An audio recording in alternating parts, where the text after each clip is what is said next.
lahat, 100% ang kanyang i-inspectin.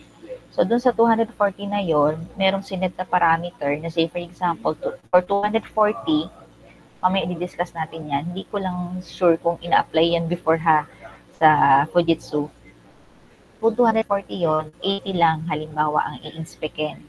Randomly, hindi 80 na sunod-sunod.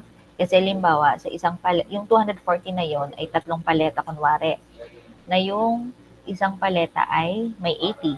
So, hindi ibig sabihin na yung tatlong paleta na magkakapatong, 80, 80, 80, is yung first palagi ang kukuhanan ng OBA na i-inspect niya. It's either yung nasa gitna, yung nasa panghuli, yung nasa unahan, or basta maka-80 siya. So, pwedeng kalahati-kalahati. So, hindi alam ni operator kung saan kukuha or saan mag-i-inspect si OBA. Ano? Then, what if kaya, dun sa in-inspect niya na 80 out of the 240 ay may makita siya na defect? Ano kaya ang gagawin? Iwa 100% inspection ba siya o kaya ay hindi? So, that's one case. When I work also sa Epson Precision Philippines dito sa Maynila, nasa quality of control ulit ako. So, say for example, yung batch ng printer na minamanufacture, pipili lang, kunyari ang target namin ay maka 600 sa isang araw dun sa model na yon. So, si OBA ulit, si Quality Control, Quality Assurance, pipili lang siya randomly dun sa mga pinroduce na printer, okay, para i-check niya. Ano? So, if in case, meron ulit isa-set na parameter, if in case, halimbawa, ay may nakita na din na defect, so what will happen? So, magwa 100% inspection ba siya o kaya ay i-go ba yung printer na minanufacture? So, depende po. Ano? So, yun yung acceptance sampling na tinatawag natin. Okay, sample lang. Kung i-accept ba o kaya ay i-reject. Sa acceptance sampling kasi, it's either, kasi nga diba, can you imagine, out of the 240 lots, pipili ka lang ng 80.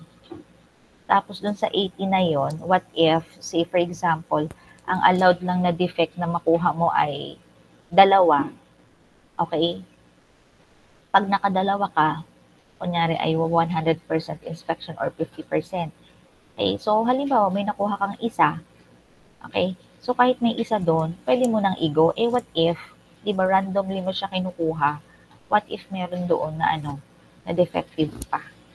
Kaya with that, ang ano natin is, it's either ina-accept natin, alin, yung ah, lote na na either reject o kaya naman is ah, i-reject natin yung good. Ano? So, yun po yun. Okay? So, that's for acceptance sampling. Naintindihan? Okay.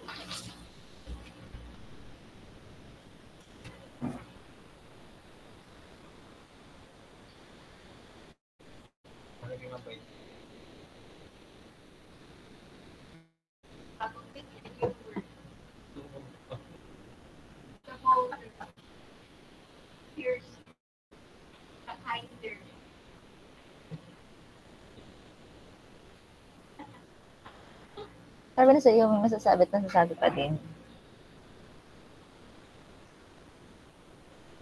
Aha.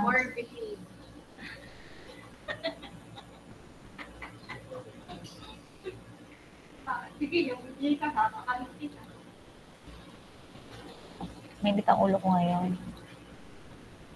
Ay, sorry. Wait lang. Kasi ang big kasi ang ingay. So, let's have muna an introduction, Then, for the problem solving, we'll have it next meeting. Meron pa naman tayong meeting bago tayo tawag nito, ano kaya yun? Kasi kayo ay Monday next week, we can't meet kasi merong defense. Paano kaya ang gagawin natin doon? So, I'll think it over kung we'll have another set of activity na take home ulit for this one, ha? So, tingnan muna natin. Acceptance sampling. Yan. So, what is acceptance sampling? So, this one is concerned with inspection and decision making regarding products. Okay? So, sabi ko nga kanina, it's either we are going to reject or we are going to accept. Bakit wala akong ano? Yan. So, tingnan natin ito. So, as we all know, in recent years, acceptance sampling has declined in importance. Kaya lang ngayon pala, class,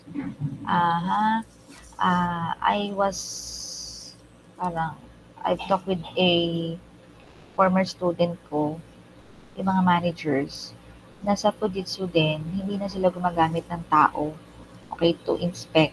So, machine na. So, isa din yun sa factor na how certain are we that the machine ay accurate or precise yung binibigay nila na na judgment. So again, you'll set your parameter there. So same pa din. Hindi ko lang sure if may tao pa rin. So since si machine na sa halip na operator or tao, so si machine na yung mag-i-inspect, then hindi ko rin sure if meron bang OBA pa din or quality control to get samples. Hindi ko pala yun natanong. Basta ang sabi lang nila sa akin is, machine na daw. So, hindi na tao ang nagpa-final visual. Okay? So, dito we are taking, sample, dun sa batches ng ini-inspect natin.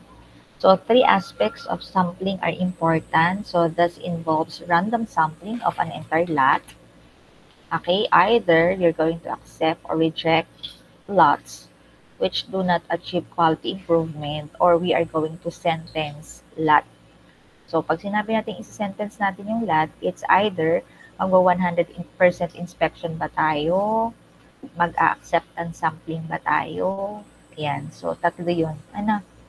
So, this is used as an audit tool. Okay. Pero, when you say acceptance sampling, hindi po siya naka-rely or hindi po ang tinitingnan doon is the quality of the product. Hindi naman ka nag-inspect pag acceptance sampling. Different po siya doon sa titingnan natin or kukuha lang tayo ng sample. What I mean is, mamaya pa pala yun. Wait. So, si acceptance sampling, simply accept or reject lots. So, process control method controls and systematically improves the lot quality. So, this is used to sentence lot and not to estimate the quality of the product. So, hindi naman natin i-estimate yung quality ng product, but to what? To sentence if that is reject or good, acceptable, or not. So, it's either we are going to accept the lot, yan, without inspection, or kaya naman, we'll have 100% inspection, or kaya naman, acceptance sampling ang ating gagawin. So, tatlo. 100% inspection, accept the lot without inspection, or acceptance sampling. So, quality control is an activity in which measures are taken to control quality of future output. Sampling refers to observation of a population or lot for the purpose of obtaining some information about it. Acceptance sampling is a quality control technique. Yan. And this one is defined as sampling inspection in which decisions are made to accept or reject products or services. It is a decision-making tool by which a conclusion is reached regarding the acceptability of a lot. So, halimbawa nga ay depende kasi kung anong kadami. Kasi meron tayong batch size at saka tayong lot size. So, depende kung gaano kadami. Kasi halimbawa, ang quantity ay 15 lang. Katulad nung binigay ko kanina, pag 15, ilan bang i-inspectin? So, malamang 100% inspection yun kasi P15.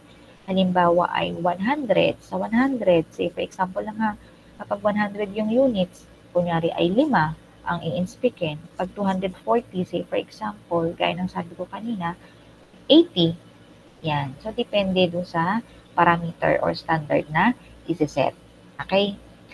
Statistical quality control technique where a random sample is taken from a lot and upon the results of the sample taken, the lot will either be rejected or accepted. So, dalawa lang naman yung ating pagpipilian. It's either to accept o kaya naman ay to reject. Okay? So, lot by lot acceptance sampling by attributes is the most common type of sampling. So, with this type of sampling, a predetermined number of units or the sample from each lot is inspected by attributes. So, if the number of non-conforming units is less than the prescribed minimum, then we can accept the lot. Otherwise, so it will not be acceptable. Okay? So, yung example na binigay ko na 240, tapos ang i-inspect natin ay 80, kung ang allowed lang sa kanya is magkaroon ng dalawa, okay, na reject, okay?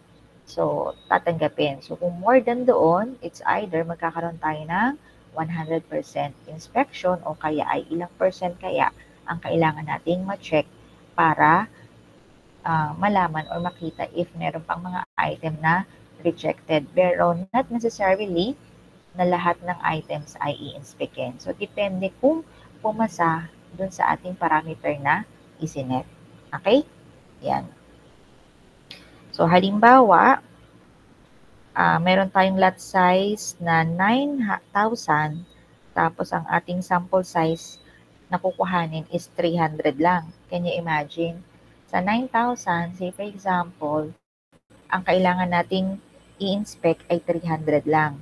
Tapos, ang allowed lang natin ay 2. Okay? So, ibig sabihin,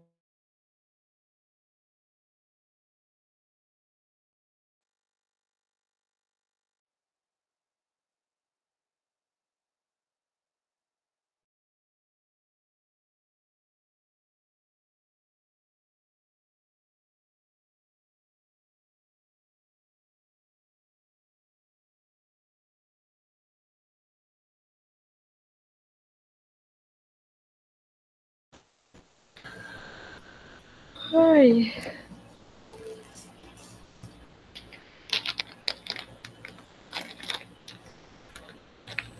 Diyos pala.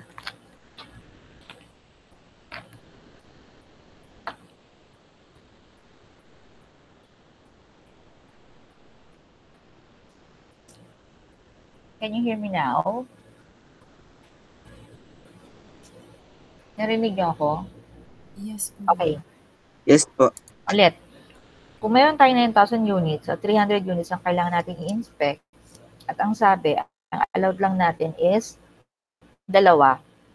So just in case, if 3 or more non-conforming units are found, then the lot is not acceptable. Okay? So pwede natin siyang i-accept in different situations where there is a consumer-product relationship. Okay? Wait lang po ha. Walang iinom.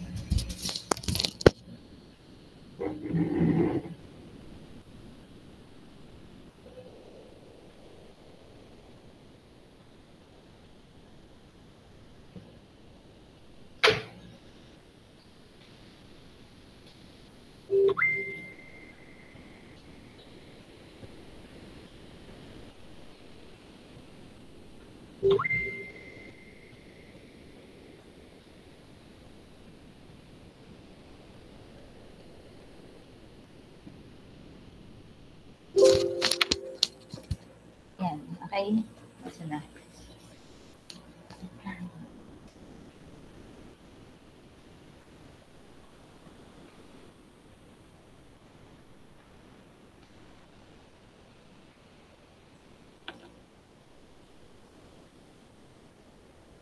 So, acceptance sampling is most likely to be used in, meron naman tayo dito.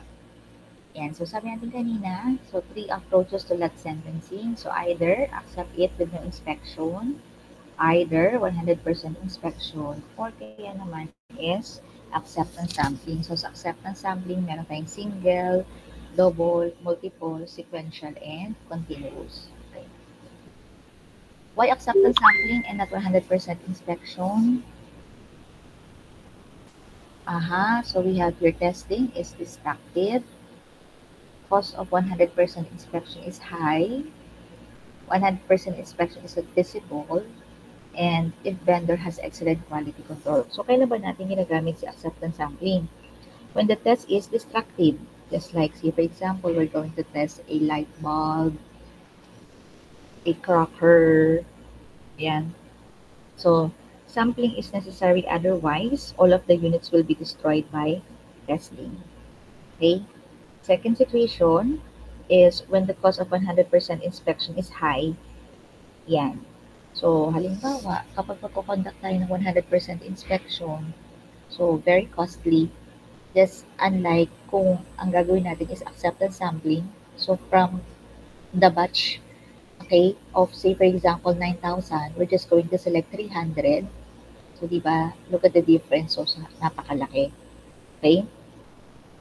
And when there are many similar units to be inspected, sampling will frequently produce as good, if not better results than 100% inspection. So, kung pare-pares naman yung unit na i-inspect mo, okay? Yan. So, better na acceptance sampling ang gamitin rather than 100% inspection. Okay? Pero sa totoo lang talaga, class, ang gagaling talaga ng mga QC at saka QA, ng mga quality control and quality assurance ng mga people. Why?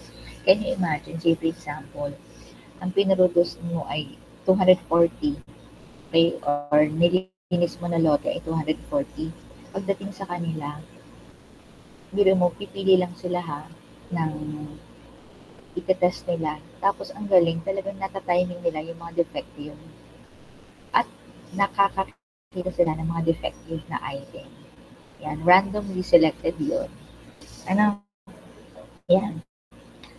So, another is when automated inspection is not available. So, ang ginagamit natin is accenting. So, the purpose is to determine the quality level of an incoming shipment or at the end production. Ensure that the quality level is within the level that has been predetermined.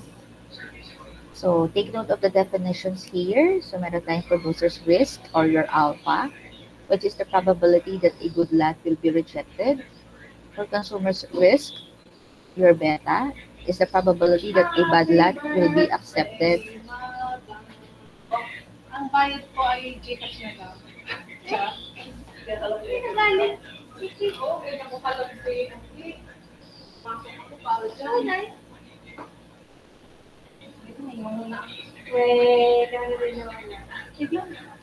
Then you have here the acceptable quality level or your AQL. So there is a level of quality such that the customer would like to accept. Hindi ako sa akin. Hindi sa akin. Hindi sa akin.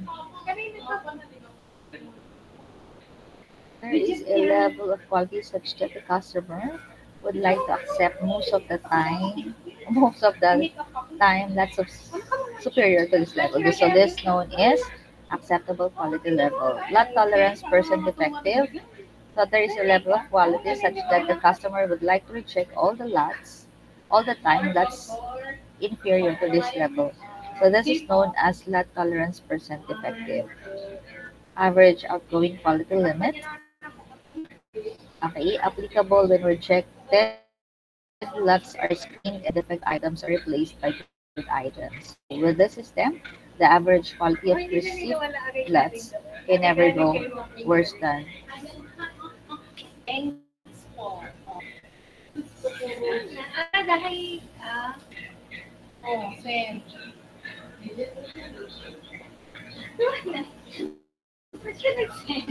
Kabayo. Sorry, wait. Sana all. Ako hindi ako mag-expect. Okay, Thank you. yan. Okay? So those are some of the definitions that you'll encounter in problem solving. Okay. Send na pala ako ng Gcash kay Ma'am Kay. Sige yan. Kasi na kayo ni Kiwi. Saglit lang po ha.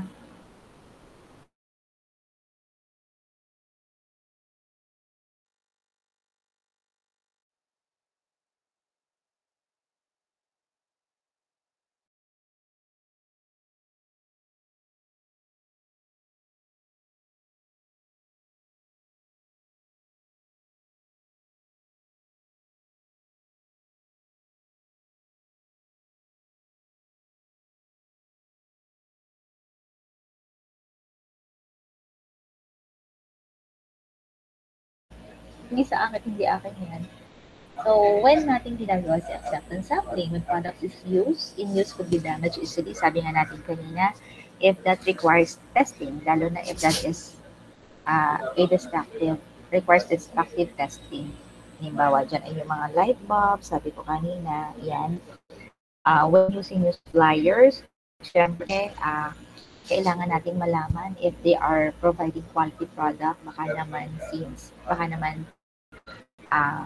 magsasuffer naman yung output natin, okay? When new products are being produced, when current supplier is in question, and testing whole lot to be harmful.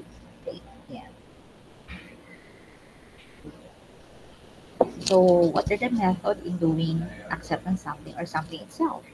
So, we take samples, we inspect sample, then we decide, say for example, nakakita tayo ng reject item. So, accept the lot ba, reject lot, or sample again, take another sample, and decide if we are going to return lot to the supplier or conduct 100% inspection. Ang being what if po, sa halimbawa, nakarating na po yung product po kay customer. Tapos ngayon po ay defective po siya. So, ang ginagawa po dyan is pinabalik po kay manufacturer. Kasi hindi naman pwedeng gamitin nung ating customer yung product na defective. Ano, para din malaman ni manufacturer na ang pinuroduce nila ay meron pong defective. Meron pong case na ganyan din. So, ano nangyari? Kaya po, nalaman namin na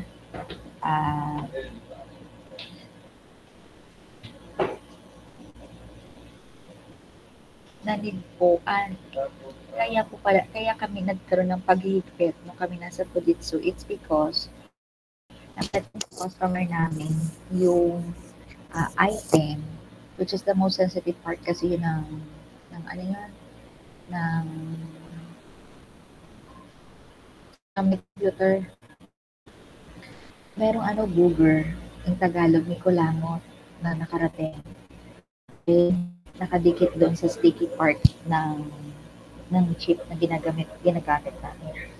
So, syempre, for the awareness ng company, so kailangan magkaroon siya ng countermeasure na hindi na kailangang maulit yung ganon. Kasi can you imagine, napakaliit ng part. Siguro kasi laki lang ng ikuti ng ating kuko. Pero pag tinignan mo siya sa microscope, sobrang laki. Tapos nakikita nila na merong booger. So baka yung operator during that time na mag-i-inspect siya is napahatching or kung ano man ang nangyari, ay di yun. Yan. So, i-return yung defective. So, kailangan ay magkaroon ng 100% inspection. So, palaging ganyan. Yan. So, creation of an acceptance sampling plan. So, we need to determine your AQL or your acceptance quality level. So, define a acceptance quality level for each defect type. If it's minor, major, and critical. So, that is dependent upon what type of sampling plan ang ating gagawin. If it's single, double, sequential, continuous, multiple, yan. So, iba't ibang method. Okay? Then, inspect for each defect over the entire sample size and ensure an acceptable rate for each defect type. In general, the following AQLs are applied to critical, major, and minor defects. So for critical, so that's 0.1. For major, that's 2.5. And for minor, that's 0.4. 4.0 rather. Okay. Then step 2, you need to pick your risk factors, your alpha and your beta. So there are two types of risk. You have the consumer risk and the producer risk. So for consumer's risk, that is your beta, and for the producer's risk, that is your alpha. For consumer risk, this is the risk that your sampling plan will lead you to accept a lot of product that doesn't actually meet your quality standards. Okay? So, ibig sabihin, makakarating kay customer yung product na defective. Kay producer naman, this is the risk that a sampling plan may lead to the rejection of a lot that actually does not meet all quality standards. So, ang tendency naman kay producer is what? To accept, rather to reject lots that are of good quality. Kay consumer naman is to accept bad lots. Kay producer is to reject good lots. Reject mo ang good, accept mo ang bad. Okay? So, yun yung difference ng dalawa. Okay? Ano ba yung risk factors na i-consider mo? Consumer risk ba or producer's risk? Okay. Then, you need to know your data type. So, to choose the correct sampling plan, you must understand the type of data you're collecting. Your data will either be an attribute data or a variable data. Okay. Sampling plan standard for attribute data. So, this one are constructed such that you will test a sample quality or your N of a product from the overall population, which is your N na malaki, and compare the number of non-conformances you observe, or your D, against a predetermined or predefined acceptance number, A, and rejection number, which is your R. Okay? So, you have your N na maliit, N na malaki, D, A, and R. Depende kung anong method ang ating gagamitin. Kasi, for some single, you have N na malaki, N na maliit, at saka silang. Another sampling plan standard for variable data. So, yung first natin is for attribute data. Yan, if you are going to use an attribute data. Then, what if naman, so what is the sampling plan standard for variable data? Sample sizes for variable data is much smaller than that of attribute data. So, these sampling plans assume that the data is distributed normally and rely on statistical calculations like the sample average, standard deviation, or range. Okay? Step 4, determine which sampling plan you want to use. So in general, there are 4 different predefined types of sampling plans you can utilize. Actually, not 4, but 5 yung nakita ko din. So each one will have a different set of acceptance, set yun. Each one will have a different set of acceptance or rejection rules and will also require a different number of samples to be tested. So depende on what type of sampling plan ang gagamitin natin. We have here single, double, multiple, continuous, and sequential. Okay? So those are the 5 methods of acceptance or sampling plans rather. Okay? So for single sampling plan, so this one is a plan in which inspector is forced to make a decision concerning acceptability of a lot or batch on the basis of inspection of units in one sample taken from that lot. It can be described in terms of 3 constants. Your N, your big N or capital N is the lot size, your small n is the sample size, and your C is the acceptance number. C is the maximum allowable defects in sample. Say, yung ating example kanina, sa 9,000 na lot size, 300 lang ang sample size na atin pong i-inspect and ang ating acceptance number or the maximum allowable defect in the sample is 2. So, yun yung example natin kanina. Naintindihan ba? yung saan kukuhanin yung lot size, sample size, and C. Okay. Si lot size is yung 9,000. Si sample size is yung 300. And ang allowable natin or acceptance number is yung 2. Okay? If sample contains C, if sample contains C or fewer defectives, lot will be accepted, and if it contains more than C, lot will be rejected. Okay? So, halimbawa, kung ang ating allowed or maximum allowable defect in the sample is 2, and ang nakuha natin ay 1 or 2, so that is accepted. But if it contains 3 or more, so the lot will be rejected. Okay? So either magkakaroon tayo ng random again, or kailangan natin i-compute kung ilang percent po ang ating i-inspectin. No? Pero depende kung ilan yung quantity. Siyempre, pag konti is 100% inspection. Kung madami is we need to determine ilang percent. Okay? Then for double sampling plan, so this one naman is characterized by two samples, sample size rather, along with two sets of acceptance rejection numbers. The two sample sizes may or may not be equal. So it can be described in terms of C1, C2, N1, and N2. So depende po kung anong method ng sampling plan ang ating gagamitin. Okay? So let's differentiate single sampling plan versus double sampling plan. For single sampling plan, it's simple to operate, while for double sampling plan, it's complex to operate. So single sampling plan, overall inspection load is relatively higher due to larger sample sizes. And for double sampling plan, overall inspection load is relatively less due to smaller sample sizes. Okay. Next type ng sampling plan natin is the multiple. So in this, three or more samples might can be for instance which regarding the acceptability of a lot. Okay, three or more samples, okay, and this results in smaller average sample size. For continuous man, extreme case of multiple sampling in which sampling might continuous until the lot is exhausted. It calls for inspection of an item by item basis. Decision is made after each item is inspected concerning whether lot should be accepted or rejected or sampling continued. Sampling and decision making continues until a clear-cut decision is obtained either to accept or reject the lot. Ano? Yan. Wait lang po.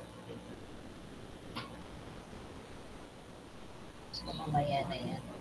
So, for single sampling plan again, one sample is taken from the lot and a decision to accept or not accept the lot is made based on the inspection results of that sample.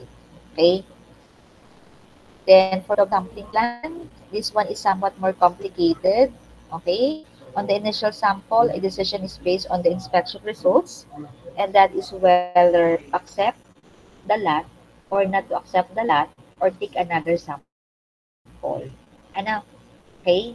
So, sa double sampling plan, the decision result is what? To accept the lot, to accept or reject the lot, or to take another sample. No. If the quality is very good, the lot is accepted on the first sample and a second sample is not taken. So, what if naman, for double sampling, if the quality is very poor, then the lot is not accepted on the first sample and the second sample is not taken. So only when the quality level is neither very good nor very bad is a second sample taken. So for double sampling plan, so di ba anong binanggit natin doon na variable? So you have your n, which is your lot size. Your n1 is the sample size of the first sample. Your c1 is the acceptance number for the first sample. Your r1 is the non-acceptance number for the first sample. Your N2 is the sample size of second sample. Your C2 is acceptance number for both samples, and your R2 is the non-acceptance number for both samples. Okay? So we'll have the computation next time na lang. Okay? More on theories muna tayo ngayon. So then how about multiple? Okay, for multiple sampling plan, so this one is a combination or rather continuation of double sampling. In that for multiple, so you have 3, 4, 5, or as many samples as desired can be established. Sample sizes are much smaller, so the technique is the same as described for double sampling. Okay, then you have continuous or for continuous, ang sabi dito ay yan, extreme case of multiple sampling in which sampling might continuous until the lot is exhausted. Then binanggit ko kanina, another type of sampling is your sequential. From the word itself, items are sampled and inspected one after another, but in sequence, so one after another. Okay? A cumulative record is maintained and a decision is made to accept or not to accept the lot as soon as there is sufficient cumulative evidence. So all the binanggit nating sampling plans can give the same results. Therefore, the chance of a lot being accepted under a single sampling plan is the same under the appropriate double, multiple, or sequential or continuous sampling plan. Okay? So these types of plan for a particular unit is based on factors other than effectiveness. So these factors are simplicity, administrative cost, quality information, number of units expected, and the psychological impact. So say for example, nakita mo na puros defective yung na-produce or ang daming nakita na defect, ay na-encounter din namin yan before, nakarating na ang dami ng pinagdaanan ng process. Tapos pagdating nga ng final visual inspection, ang daming defect na bubbles. Okay? So, ititrace yan kung saan process siya nag-occur. Okay? Hindi pa naman siya na OOBA, o hindi pa siya nakakarating sa final, pero nung in-inspect ng mga operator, ang dami ng bubbles na defect. So, if that's the case, then babalik sa simula din. So, considered na reject na yung lote. So, magkakaroon ng rework. Yan. Okay.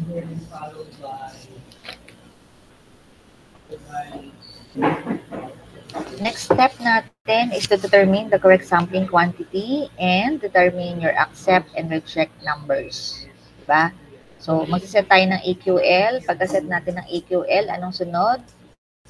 Specify natin yung risk, either producers or consumers risk. Then, isi-select natin what type of sampling plan ang ating gagamitin. It's single ba or double? For attribute ba or for variable?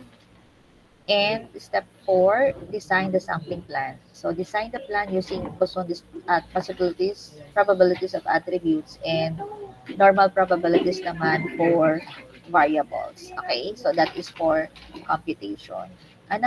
So, this will be our step. Nabos mo ba yan? Ako nga, nabawasan din eh.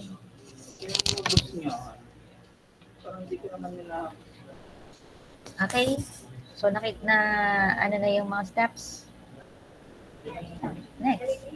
Yan, so typical sampling plan for variable lot size. So, sa birthday ko, hindi. So, say for example, for the lot size na up to 50, ang sample size na inspect natin dun is 5. So, dapat wala na tayong makukuha dun na defect. If it's 51 to 100, ang sample size lang na inspect natin is 8 lang. Hindi lahat. 8 lang. Pipili lang tayo ng 8 at dapat so 8 na yon ay wala tayong makita na defect. Then if it's 101 to 300, ang sample size lang is 13 and ang allowed lang is 1. Then 301 to 500, it's 20. Then ang allowed lang is 1. If it's 501 to 1,000, sample size natin is 32 and ang allowed lang is 2. Then for 1,001 and above, so ang sample size natin is 50 and the permissible is only 3. So yan po naman ikabuuan na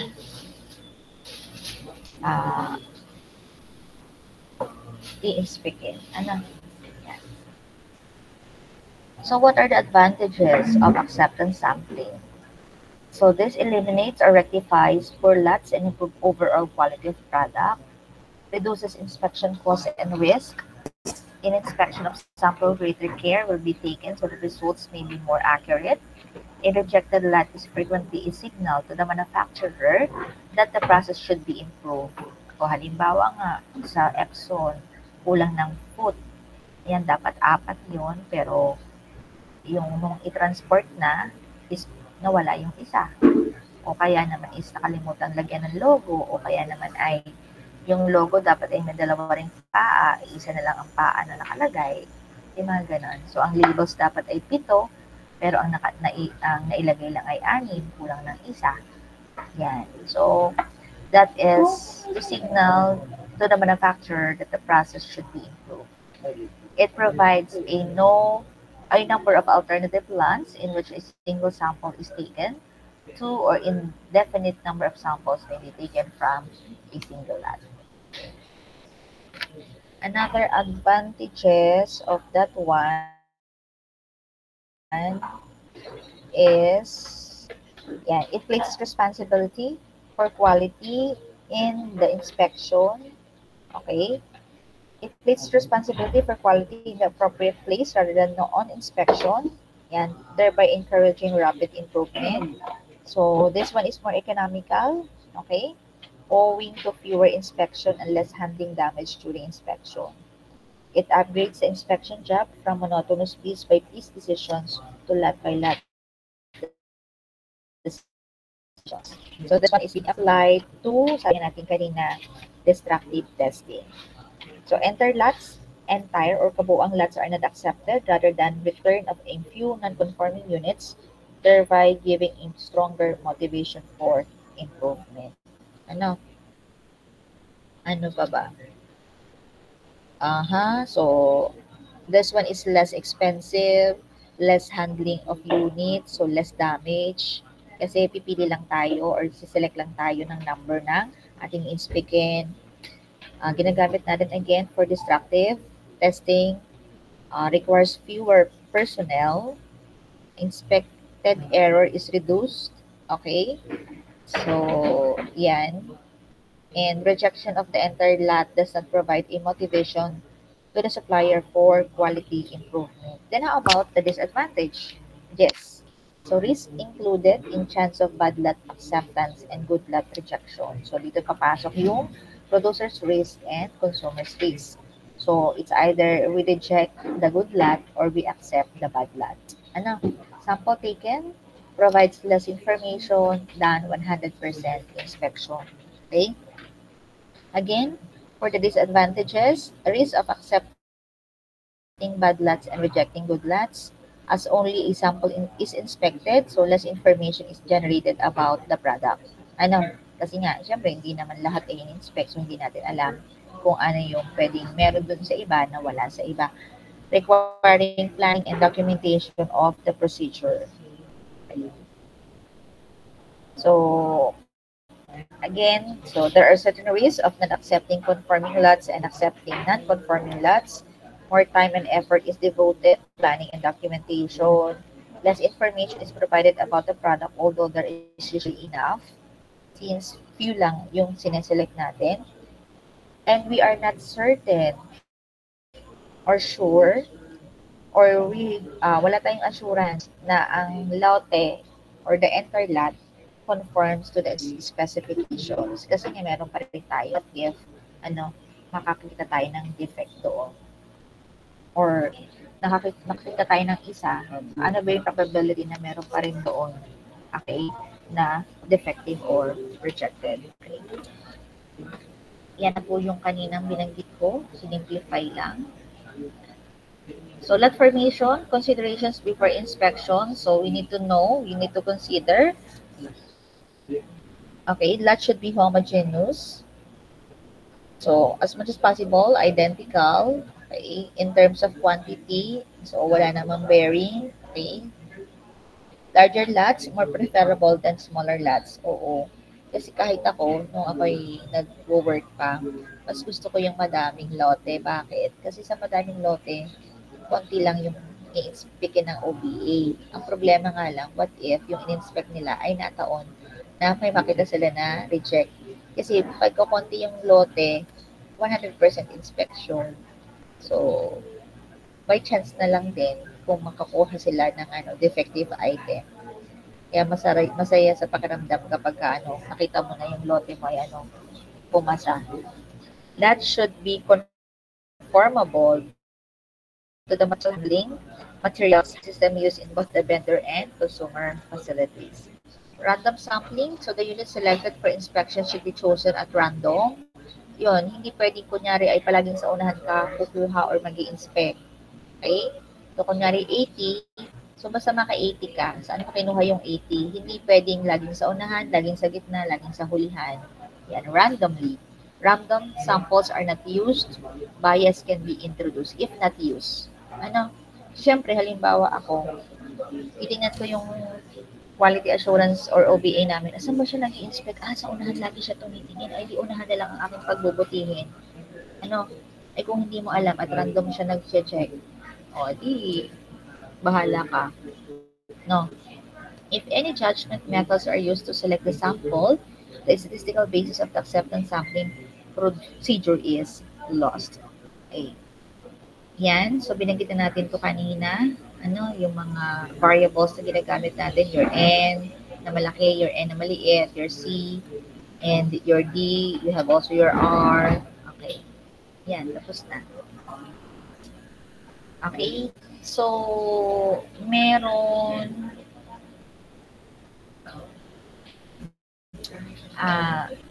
may isisend ako na lecture. This will be uniform for all the students ng IQC kasi ito yung ginamit namin ng Doc Ryan.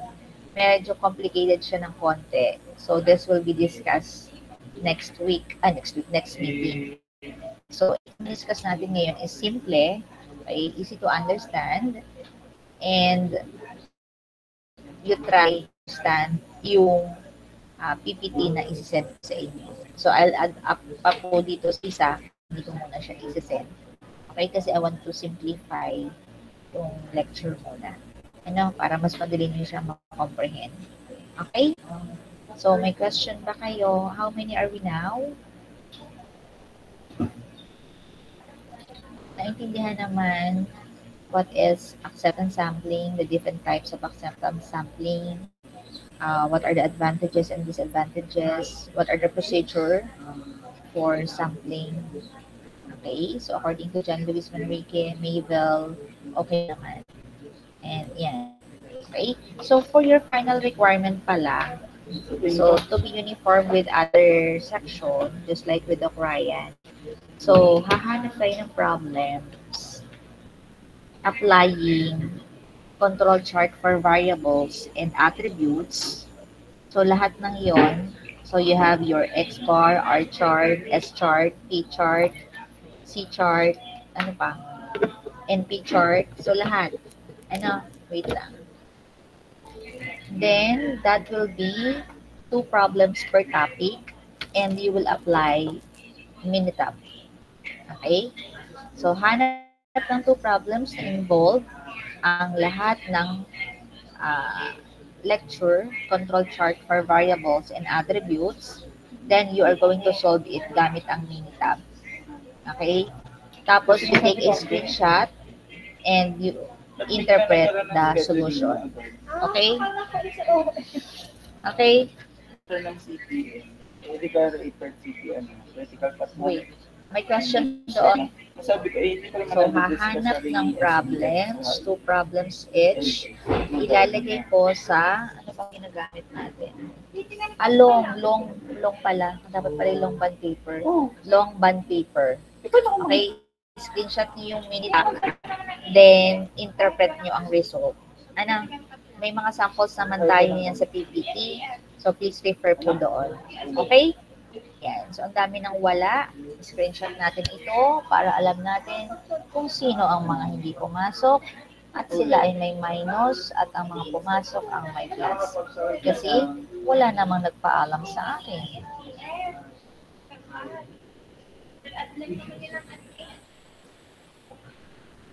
Alam ko naman, mama.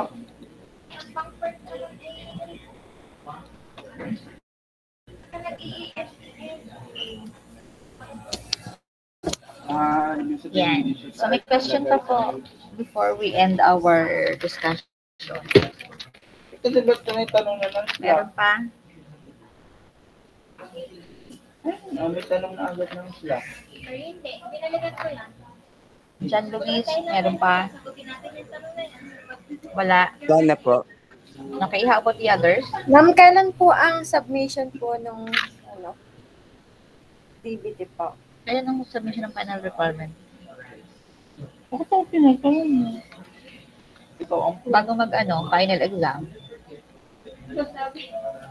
ilan daw submission ng final requirement? Saan ko po ko tinanong? week bago mag final exam. Okay? Any more? May question pa? Wala na. Kami hindi tayo. Yes, Mr. Manrique. Fairness, ang dami ng time. Kaya mo pa lang. Saan po hanap po ng problem po? In real time po or sa internet na lang po? Pwede naman sa net. Kasi apply nyo pa rin naman siya ng Minitab.